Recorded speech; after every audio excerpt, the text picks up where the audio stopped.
Good morning दोस्तों। तो मैं आज आपको इनहेरिटेंस जावा में किस तरीके से वर्क होता है उसके बारे में जानकारी दूंगा। तो देखिए, इनहेरिटेंस ये जो कंसेप्ट है,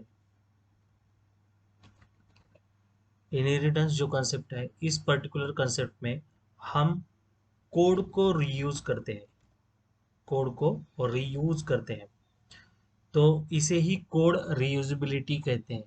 कोड रीयूजेबिलिटी कहते हैं मीन्स, अगर सपोज कोई कोड हमने पर्टिकुलर क्लासेस में डिफाइन किया गया है और वो पर्टिकुलर कोड हमको डिफरेंट क्लासेस में एक्सेस करना है, ठीक है, तो उस समय पे हम कोड रीयूजेबिलिटी का जो कंसेप्ट है वो यूज करते हैं।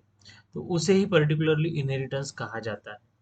तो इनहेरिटेंस किस तरीके से होता है? तो अगर इनहेरिटेंस की हम बात करते हैं, अगर सपोज कोई क्लास, सपोज सपोज मैं यहाँ पे ए क्लास लेता हूँ। अगर ए क्लास अगर ए क्लास अगर अपना जो कोड है या कोई प्रॉपर्टीज है या कोई डेटा है या मेथड है, ठीक है, कोई प्रॉपर्टीज मेथड या डेटा अगर दूसरे क्लास के साथ, अगर यहाँ पे मैं क्लास बी लेता हूँ, अगर उस क्लास के साथ अगर कुछ डेटा शेयर कर रहा है, तो इस केस में वो जो कंसेप्ट बनता है, that concept is called as a inheritance. Simple language में मैं बोल रहा हूँ, इनहेरिटेंस यानी क्या, कि कोड को रीयूज करना। अभी इस केस में हम ए क्लास कंसिडर कर रहे हैं और दूसरा बी क्लास कंसिडर कर रहे हैं। अगर ए क्लास के कुछ कंटेंट्स है और वही कंटेंट्स अगर मुझे बी क्लास में यूज करने हैं, तो ए क्लास अपने कंटेंट्स बी क्लास को शेयर जब करता है, तो उस केस में हम क्या कर रहे हैं, कोड शेयर कर रहे हैं। मीन्स सिंपली क्या कर रहे हैं, डेटा शेयर कर रहे हैं उसके साथ। ए क्लास अपना डेटा शेयर कर रहा है किसके साथ, बी क्लास के साथ। तो वो जो हम बार बार कोड वही वही लिखने वाले हैं बी क्लास में, तो वो हमें क्या हो रहा है, that will reduce our burden on writing of multiple times of code. हम क्या कर रहे हैं कि हमारा कोड जो है वो मल्टीपल टाइम्स न लिखते हुए, हमने जो ऑलरेडी डिफाइन किया गया है कोड, वही कोड को हम रीयूज करते हैं। तो that is nothing but a reusability concept. Okay. तो हम यहाँ पे इनहेरिटेंस की बात कर रहे हैं, तो इनहेरिटेंस में कोड का रीयूज होता है, पहला पॉइंट। दूसरा पॉइंट, हम यहाँ पे मल्टीपल क्लासेस लेते हैं और मल्टीपल क्लासेस में से एक क्लास दूसरे क्लास को इनहेरिट करता है, दूसरा क्लास तीसरे क्लास को इनहेरिटेंस करता है। ओके। ओके। तो यहाँ पे अगर सपोज मैं एग्जांपल देता हूँ, यहाँ पे अगर मैं पेंट ब्रश ओपन करता हूँ और पेंट ब्रश में आपको मैं एग्जांपल देता हूँ, तो यहाँ पे समझ लीजिए, सपोज ये मेरा पर्टिकुलरली एक क्लास है। ओके, ये ए क्लास है मेरा, और यहाँ पे सपोज दूसरा बी क्लास यहाँ पे है। ओके। और कंसिडर कीजिए कि यहाँ पे अगेन, यहाँ पे आपका सी क्लास अवेलेबल है, यहाँ पे सी क्लास अवेलेबल है। तो अगर सपोज मैं यहाँ पे बोल रहा हूँ कि ए क्लास अपनी कुछ प्रॉपर्टी बी क्लास के साथ शेयर कर रहा है या बी क्लास के साथ डेटा शेयर कर रहा है। ओके। ए क्लास अपनी कुछ प्रॉपर्टी बी क्लास के साथ डेटा शेयर कर रहा है, ठीक है, और B class suppose C class के साथ डेटा शेयर कर रहा है। तो ये किस तरीके से पॉसिबल है? तो ये पॉसिबिलिटी इस तरीके से है कि हम क्या कर रहे हैं, ए का डेटा बी के साथ शेयर करना चाहते हैं और बी का डेटा सी के साथ शेयर करना चाहते हैं। तो इस केस में ध्यान में रखिएगा, ये जो डेटा हमें जो प्रोवाइड करके देने वाला है, तो उस क्लास को हम क्या कहते हैं, बेस क्लास। इस क्लास को क्या कहेंगे हम, बेस क्लास। इस क्लास को हम क्या कहेंगे, बेस क्लास। ओके। तो इस क्लास को हम क्या कहेंगे, बेस क्लास। अभी देखिए यहाँ पे तीन क्लासेस तैयार हो गए। तो सबसे पहला वाला ऊपर वाला जो क्लास बना, that class is called as a base class. अभी जो सेकंड वाला क्लास था, जैसे कि ए को बी क्लास थे, जैसे आपका अभी ये क्या बना यहाँ पे, क्लास जो ए था, A is your class. Similar way that class is called as a base class. Similar way अगर सपोज मैं यहाँ पे बी क्लास की बात कर रहा हूँ, तो बी क्लास इसका क्या बनेगा, सपोज चाइल्ड क्लास अगर मैं बोलता हूँ, या हम बोलते हैं derived class, derived class. Okay. तो ये दूसरा ये क्या हो गया, डिराइव्ड क्लास। मीन्स हम क्या बोल सकते हैं, क्लास बी। तो class B is derive from the class A, class B is derive from the class A. Okay. उसी तरीके से हम यहाँ पे बोल सकते हैं कि भाई ये अगेन डिराइव हुआ है किसके साथ, derive derive class derive class C. Okay, class C. तो यहाँ पे क्या बोल रहे हैं हम कि ये जो क्लास ए है ये इनहेरिट हुआ है, का क्लास बी ने इनहेरिट की है प्रॉपर्टीज किसकी, ए की। तो ये बेस क्लास बना, इसी बेस क्लास को हम पेरेंट क्लास भी कह सकते हैं, इसी बेस क्लास को पेरेंट क्लास भी कह सकते हैं। ओके, ये हमारा, इसको ही हम पेरेंट क्लास भी कह सकते हैं। तो बेस क्लास हमारा क्या बना, बेस क्लास और पेरेंट क्लास क्या है हमारा, क्लास ए। जो डिराइव क्लास है उस क्लास को हम चाइल्ड क्लास भी कह सकते हैं, चाइल्ड क्लास भी कह सकते हैं। ओके, सेम इसी तरीके से ये भी मेरा चाइल्ड क्लास बन जाएगा इस केस में। ओके, तो class A, class B, class C, ये पर्टिकुलरली अभी क्या बनी, हायरार्ची बनी, यानी ये पर्टिकुलरली क्या बनी, हायरार्ची बनी। अगर सपोज कंसिडर कीजिए कि क्लास ए में कुछ डेटा है, जैसे कि अगर मैं बोलता हूँ यहाँ पे कुछ डेटा है, जैसे कि यहाँ पे जैसे कि यहाँ पे नंबर करके मैंने डेटा ले लिया। ओके, नंबर करके डेटा ले लिया, और यहाँ पे मैं एक मेथड ले रहा हूँ जो कि void डिस्प्ले नाम की मेथड है। ओके, void show नाम की मेथड है, void show नाम की मेथड है। तो क्या मैं ये जो मेथड है, क्या ये जो मेथड मैं डिफाइन करूंगा, ये मेथड मैं बी क्लास में एक्सेस कर सकता हूँ, या जो मैंने नंबर लिया है वो मैं बी क्लास में एक्सेस कर सकता हूँ। तो इसका आंसर है यस, उसका आंसर है यस। तो किस वे से एक्सेस कर सकते हैं, तो अगर सपोज मैंने यहाँ पे इंटीजर लिखा, ठीक है, इंटीजर लिखा INT नंबर, और मैं यहाँ पे अगर कुछ वैल्यू देता हूँ 100, ओके, और मैं यहाँ पे लिखूंगा system dot out dot print l n. Okay, system dot out dot print l n, मैं SOP लिखता हूँ फिलहाल के लिए शॉर्ट फॉर्म में, system dot out dot print l n, और मैं यहाँ पे नंबर की वैल्यू प्रिंट कर लेता हूँ। ओके, फर्स्ट टाइम प्रिंट कर लेता हूँ, और यहाँ पे मुझे नंबर की वैल्यू क्या मिलेंगी, 100 मिलेंगी। ओके, अभी मैं क्या बोल रहा हूँ कि ये जो वॉइड शो था, ये जो वॉइड शो है, अगर सपोज मैं यहाँ पे कोई डेटा एक्सेस करना है, जैसे कि ये डेटा मुझे यहाँ पे शो करना है, मुझे ये डेटा जो है, कौन सा, नंबर, ये डेटा यहाँ पे भी शो करना है, by using object of this class, इस ऑब्जेक्ट, इस पर्टिकुलर क्लास का ऑब्जेक्ट बना के ये डेटा एक्सेस मुझे करना है। तो कहना है एक्सेस इट, तो उसका आंसर है यस। तो किस तरीके से एक्सेस करना, तो हमारे पास एक्सटेंड करके कीवर्ड है जो कि हमको इनहेरिटेंस के लिए यूज होता है। जैसे कि मैं यहाँ पे लिखता हूँ क्लास बी एक्सटेंड ए, इसका मीनिंग क्या हुआ, क्लास ए के पास जो भी प्रॉपर्टीज है वो सभी प्रॉपर्टीज बी क्लास को मिल जाए, बी क्लास को मिल जाए। मगर अभी यहाँ पे मैंने जैसे लिखा वैसे डायरेक्टली एक्सेस नहीं होगा, क्यों नहीं होगा, क्योंकि ये अगर क्लास पब्लिक नहीं रहेगा तो ये प्रॉपर्टी शेयर ही नहीं कर पाएगा। तो और ध्यान में रखना, हमें ये पब्लिक लिखना भी जरूरी है, पब्लिक एक्सेस स्पेसिफायर होना वहाँ पे जरूरी है। तो अभी इस केस में हमने ये डेटा लिया और यहाँ पे क्लास भी पब्लिक लिखा, तो अभी ये मुझे एक्सेसिबल हो जाएगा इस क्लास में। तो अगर सपोज मैं यहाँ पे लिखता हूँ, देखो ये, अगर सपोज मैं यहाँ पे इंटीजर बी लिखता हूँ, सपोज इंटीजर NO2 लिखता हूँ, और यहाँ पे मैं कुछ वैल्यू असाइन कर देता हूँ, और मैं यहाँ पे अभी simply void, again void show लिखता हूँ, और ये मेथड मुझे एक्सेस चाहिए यहाँ पे, और मैं यहाँ पे लिखता हूँ कि सपोज यहाँ पे मैं ये जो पर्टिकुलर स्टेटमेंट रहेगा ये दो बार कॉपी कर लेता हूँ। फर्स्ट टाइम NO1 प्रिंट करेगा और सेकंड टाइम यहाँ पे NO2 प्रिंट करेगा। ओके, तो ये पर्टिकुलरली अगर मेरा प्रोग्राम बनता है तो इस प्रोग्राम को हम एग्जीक्यूट किस तरीके से करेंगे वो चेक करते हैं फिर। उसके बाद सपोज मैं यहाँ पे बोल रहा हूँ कि ये आउटपुट स्टेटमेंट है NO1 के लिए और ये स्टेटमेंट है NO2 के लिए। ओके, तो ये हमारा आउटपुट स्टेटमेंट किस तरीके से बन पाएगा वो चेक करते हैं। उसके बाद यहाँ पे मैंने सी क्लास लिखा है, अगर आप चाहते हो तो इस सी क्लास को भी एक्सटेंड करके बता दो, सी क्लास एक्सटेंड करो, और सी क्लास को एक्सटेंड अगर करते हैं तो सी क्लास को एक्सटेंड करते समय हमें ये पता चलेगा कि हमको बी क्लास की प्रॉपर्टीज और ए क्लास की प्रॉपर्टीज, दोनों की प्रॉपर्टीज हमें यहाँ पे मिल जाएंगी। ओके, तो मैं अभी यहाँ पे अगर क्लास बी को एक्सटेंड करना चाहता हूँ तो सिंपली मैं क्या करूँगा, यहाँ पे extend extend B class. Okay, तो अभी देखो बी के पास तो ऑलरेडी किसका एक्सेस हुआ है, ए का एक्सेस हुआ है, तो इसका मतलब अगर हम बी को एक्सेस करते हैं तो क्या हमें ए का एक्सेस मिल जाएगा, तो इसका आंसर है यस। तो किस तरीके से एग्जीक्यूट होता है, तो मैं यहाँ पे अभी प्रोग्राम का कोड लिख लेता हूँ, और हम एग्जीक्यूशन में देखेंगे कि ये किस तरीके से वर्कआउट होता है। ओके।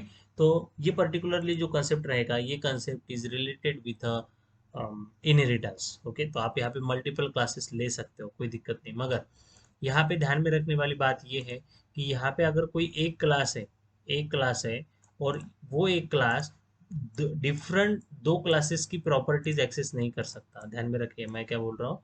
ये एक क्लास, ये मल्टीपल इनहेरिटेंस अवेलेबल नहीं है इसमें।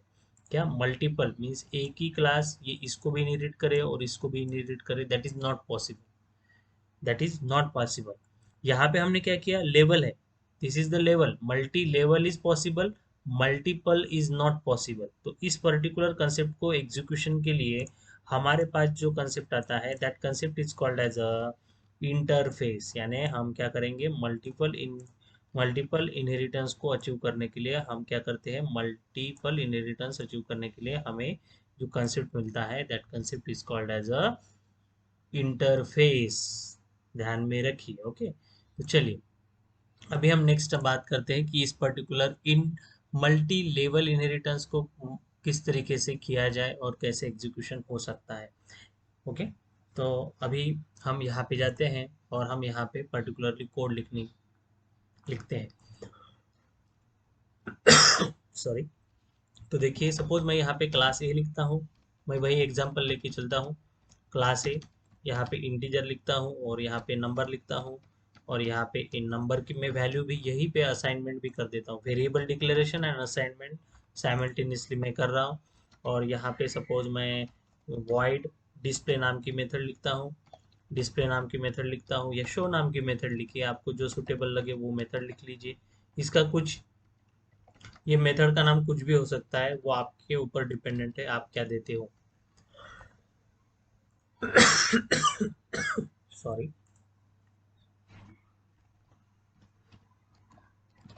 Public, now closing of this class, system.out.println,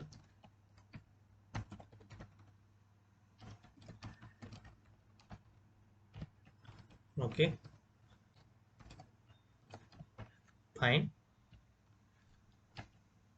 method भी पब्लिक। नाउ अभी मैं यहाँ पे क्लास लिखता हूँ, सेकंड क्लास। सेकंड क्लास का नाम क्या है मेरा, क्लास बी। ये भी मैं पब्लिक बना लेता हूँ फिलहाल के लिए, पब्लिक क्लास बी। अभी हम यहाँ पे एक्सटेंड करते हैं, extend with class A, opening brace and closing brace, opening, यहाँ पे लिखता हूँ int no2, ओके। और यहाँ पे मैं 200 वैल्यू असाइन कर देता हूँ, पब्लिक वॉइड शो, वही मेथड मैं कॉल कर रहा हूँ। और इस मेथड में मैं क्या देख रहा हूँ, देखो मैं इस मेथड में ये स्टेटमेंट, उसके बाद अगेन मैं रिपीट करता हूँ वही स्टेटमेंट, और यहाँ पे मैं बी लिखता हूँ और यहाँ पे no2 लिखता हूँ। ओके, तो ये पर्टिकुलरली एक क्लास हो गया मेरा, ये यहाँ पे, और ये एक्स्ट्रा हो गया, तो इसको निकाल लेते हैं। और यहाँ पे class demo in, okay, inheritance, inheritance opening brace, उसके बाद यहाँ पे पब्लिक स्टैटिक वॉइड में, ब्रैकेट में हमको क्या पास करना है, string args, opening brace again. यहाँ पे मुझे ऑब्जेक्ट क्रिएट करना है, मैं सिंपली यहाँ पे क्लास ए का ऑब्जेक्ट क्रिएट करूंगा, तो ऑब्जेक्ट क्रिएट, बी का ऑब्जेक्ट क्रिएट करूंगा।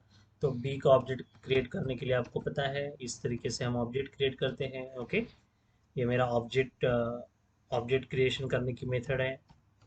ओके, ऑब्जेक्ट इस तरीके से, ये सिंटेक्स है ऑब्जेक्ट करने के लिए। ऑब्जेक्ट क्रिएट करने के लिए हम इस तरीके से ऑब्जेक्ट क्रिएट करते हैं। यहाँ पे बी1 हमारा ऑब्जेक्ट है, बी1 डॉट हमको क्या चाहिए, शो नाम की मेथड है हमारी, शो नाम की मेथड हम कॉल करेंगे और आउटपुट चेक करेंगे। तो हम क्या, हमें इसका आउटपुट मिलता है क्या, वो भी चेक करना है। अगर इसका आउटपुट मिलेगा तो ही हमारा इनहेरिटेंस सक्सेस हुआ है, वो भी पता चलेगा। हमने बेस, ये हमारा क्या है, डिराइव क्लास, बी क्लास मेरा क्या है, डिराइव क्लास। ए क्लास कौन सा है मेरा, ए क्लास कौन सा है मेरा, पेरेंट क्लास है ना, पेरेंट क्लास बोला और उसी को ही बेस क्लास बोला, तो मैं इसको सेव कर देता हूँ। इसको पहले सेव करने के लिए मुझे सेव करना है।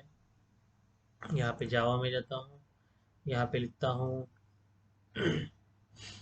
जावा प्रोग्राम्स में इस पर्टिकुलर को नाम दिया है हमने डेमो इन, जैसा नाम होगा मेन क्लास का वही नाम हमें देना है, टर्न्स ओके डॉट जावा। और यहाँ पे txt है, यहाँ पे ऑल फाइल्स कीजिए, यहाँ पे सेव कीजिए। जैसे ये सेव हो गया उसके बाद आप cmd टाइप कीजिए। यहाँ पे आपको पता है कि cmd यहाँ पे ना जाते हुए मैं सिंपल cmd के लिए डेस्कटॉप पे जाऊँगा। डेस्कटॉप में प्रोग्राम सीरीज जो फोल्डर बनाया है उस फोल्डर में जाके यहाँ पे मैं cmd टाइप करूँगा। ये ओपन हुआ, यहाँ पे cmd प्रॉम्प्ट ओपन हुआ। अभी मैं यहाँ पे जावा सी लिखूँगा, डेमो इन रिटर्न्स, ओके डेमो इन रिटर्न्स, और यहाँ पे लिखूँगा जावा। ओके, तो ये जावा और ये सिंपल एग्जीक्यूशन मैंने पास कर लिया। तो देखिए हमें दो एरर्स मिले। अभी किस तरीके के एरर, ये एरर देखो, फर्स्ट एरर क्या बोल रहा है हमको, पढ़ना एरर, क्लास का सी कैपिटल है इसलिए वो एरर आया। और आगे देखते हैं कि इसको सॉल्व कैसे किया जाए। क्लास का सी कैपिटल है इसलिए एरर आया। सेम सेव करता हूँ, अगेन मैं एग्जीक्यूट करता हूँ इसको, चेक करते हैं एरर, अगेन एरर आया। Class A is public should be declare in a file name a.java. Class B is also public, should be declared in, okay, तो फिलहाल के लिए ये निकाल देते हैं और चेक करते हैं क्या होता है। तो इसका आउटपुट देखते हैं। Fine, program is fine now. तो अभी हम इसको रन करते हैं। देखिए रन करने के बाद इसका आउटपुट क्या आता है वो चेक करना पड़ेगा हमें, और एग्जीक्यूट। ओके, तो हमारा इनहेरिटेंस सक्सेस हुआ। देखिए क्लास ए के कंटेंट्स जो ए में वैल्यू थी, जो नंबर था, that is also pass 100 and B is also 200। तो यहाँ पे अगर देखा जाए हमारा प्रोग्राम, तो क्लास ए में हमने क्या डिक्लेयर किया था, ये नंबर डिक्लेयर किया था, और ये मेथड हमने वहाँ पे डिफाइन की थी। ओके, उसके बाद हमने क्लास बी में हमने क्या किया है, क्लास बी में भी हमने वो जो वैल्यू थी, सपोज मैं अगर ये स्टेटमेंट नहीं लिखता हूँ तो इस स्टेटमेंट का कोई मीनिंग नहीं फिलहाल के लिए। अगर मैं यहाँ पे सिंपली ये भी लिखता हूँ, तो देखो क्लास ए में ये मैंने वेरिएबल डिक्लेयर किया, मैंने एक्सटेंड लिखा, और एक्सटेंड लिखने के बाद यहाँ पे ए किया, और यहाँ पे ये वैल्यू, तो ये मेरी प्रॉपर्टी है इस क्लास की, है ना, ये भी तो डेटा मेंबर है ना। डेटा मेंबर को मैं एक्सेस कर सकता हूँ। देखिए यहाँ पे सिंपली इस तरीके से एक्सेस किया, अगर मैं ये सेव करता हूँ तो सेम मुझे आउटपुट मिलेगा।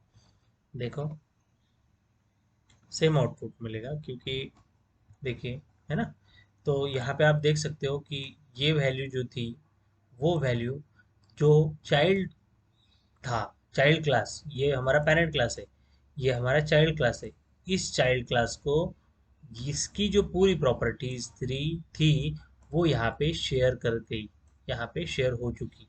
ओके, यहाँ पे आपने शेयर की किसको, B carry the property of A, B carry the property of A. तो यहाँ पे हमारा सिंपल इनहेरिटेंस का वर्किंग हुआ है।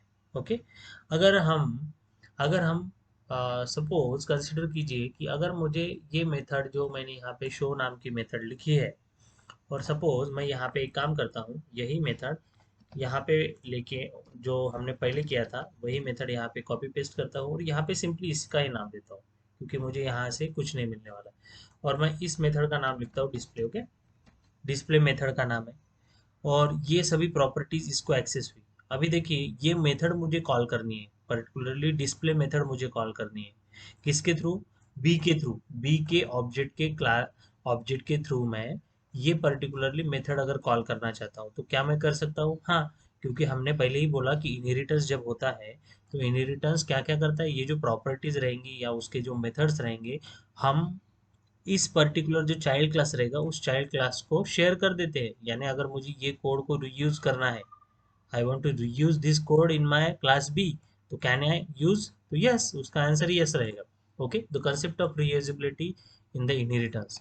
तो अगर सपोज मुझे ये मेथड मुझे एक्सेस करनी है इस क्लास में, किस क्लास में, इस क्लास में मुझे एक्सेस करनी है, तो मेरा सिंपल काम क्या रहेगा, ये डिलीट कर दीजिएगा। मैंने डिलीट किया, मैं अभी इसको कॉल कर दूंगा सिंपली। देखो यहाँ से मैंने ये कॉपी कर रहा हूँ और यहाँ पे पेस्ट करके यहाँ पे सिंपल यहाँ पे लिख रहा हूँ। ओके, इसका मीनिंग क्या होगा कि ये मेथड, ये पर्टिकुलरली जो मेथड हमारे डिस्प्ले नाम की मेथड है, ये डिस्प्ले नाम की मेथड अभी यहाँ पे कॉल हो जाएंगी और ये उसके बाद का स्टेटमेंट रहेगा वो एग्जीक्यूट होगा। तो चलिए इसको देखते हैं और एग्जीक्यूट करके चेक करते हैं कि ये एग्जीक्यूट होता है क्या। तो इसको एग्जीक्यूट किया तो देखो यहाँ पे कोई एरर नहीं है हमारा, कोई एरर नहीं। और सिंपली अगर मैं इसको अगेन मैं इसको रन करता हूँ तो same answer I got over here, same answer I got over here.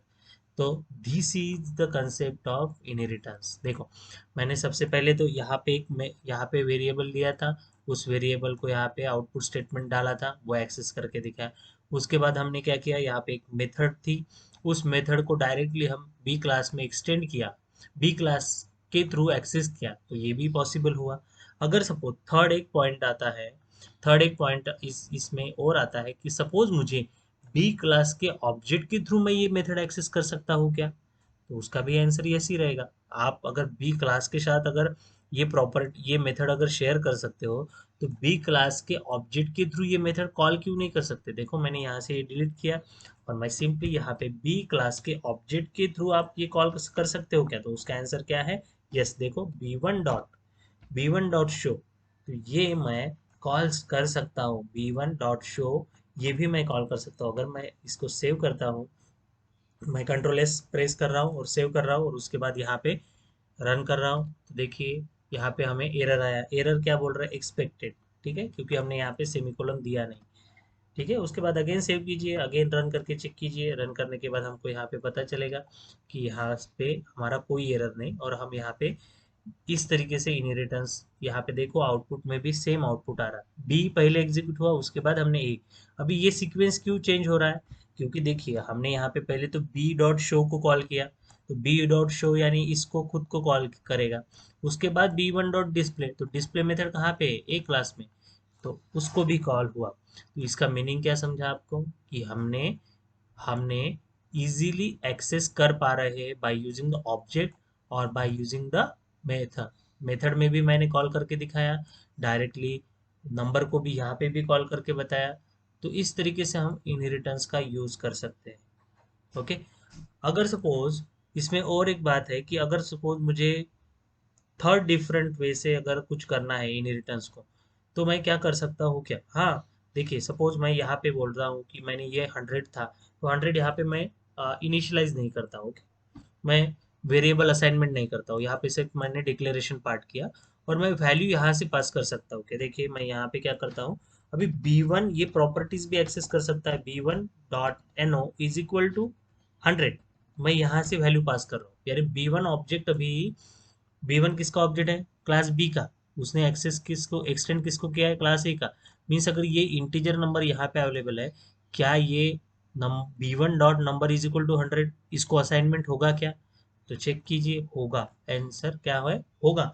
और इसको ही हम इनहेरिटेंस कहते हैं, इसको ही हम क्या कहते हैं, इनहेरिटेंस। देखिए हमारा प्रोग्राम प्रॉपरली एग्जीक्यूट हो चुका और यहाँ पे अगर मैं रन करता हूँ तो यहाँ पे आपको आउटपुट दिख रहा है 100 200 200 एंड 100। ओके, तो this is the small program for inheritance. और इस तरीके से हम सिंपल एक प्रोग्राम इनहेरिटेंस का देखें कि जिसमें मैक्सिमम जो यूटिलाइजेशन करते हैं वो सारी चीज़ें मैंने बताई हैं। तो ये सिंपल एक इनहेरिटेंस का प्रोग्राम था कि जिसमें हम जावा में इनहेरिटेंस किस तरीके से करते हैं वो आपको समझ में आ चुका होगा। मैंने पहले ही कहा है, यहाँ पे मल्टी लेवल को सपोर्ट करता है, मल्टीपल को सपोर्ट नहीं करता है जावा। मल्टीपल यानी मल्टीपल से one single class is not derived by the different classes. Means यहाँ पे अगर दो क्लासेस है, इसका मीनिंग क्या है कि भाई यहाँ पे अगर एक क्लास है, यहाँ पे एक क्लास है, तो ये पर्टिकुलरली क्लास दो क्लास से डिराइव नहीं हो सकता है। तो that is the concept of